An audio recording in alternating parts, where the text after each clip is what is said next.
Squash is in the LA 2028. It is in the LA 2028 Olympics. Cool. This is great news for the squash community, not just as a player, but as a coach. Squash has always been a Commonwealth sport, but not an Olympic sport, right? You have breakdancing in the Olympics, but all this time you've never had squash?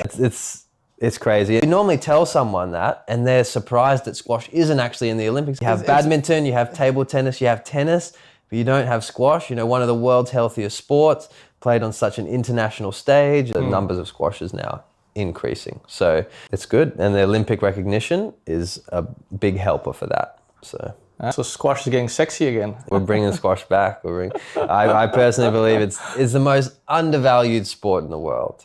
Look, I have to agree in a certain sense that the intensity, the duration, the value for money, the workout you get in such a short amount of time is next level. And that's why I enjoy it so much. But I think it is underappreciated. You look at the calories aspect, squash burns more calories than running, swimming, cycling, any of these normal exercise that you see most people do, it burns more calories, right?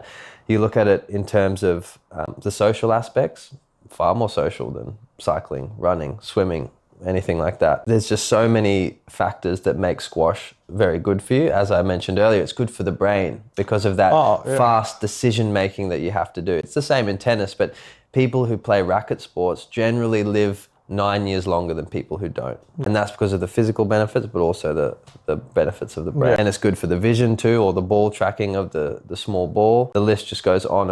And this is why squash was named by Forbes magazine as the world's healthiest sport, right? And what they were saying in that article is that squash has a very high amount of calories burned, but a very low risk of injury. Squash is good for burning calories without the risk of injury. So it puts stresses on there. There were sports like rowing, as I said earlier, so you get a really intense workout, but the risk is not there. So that's why it coined that term, the world's healthiest sport. Yeah.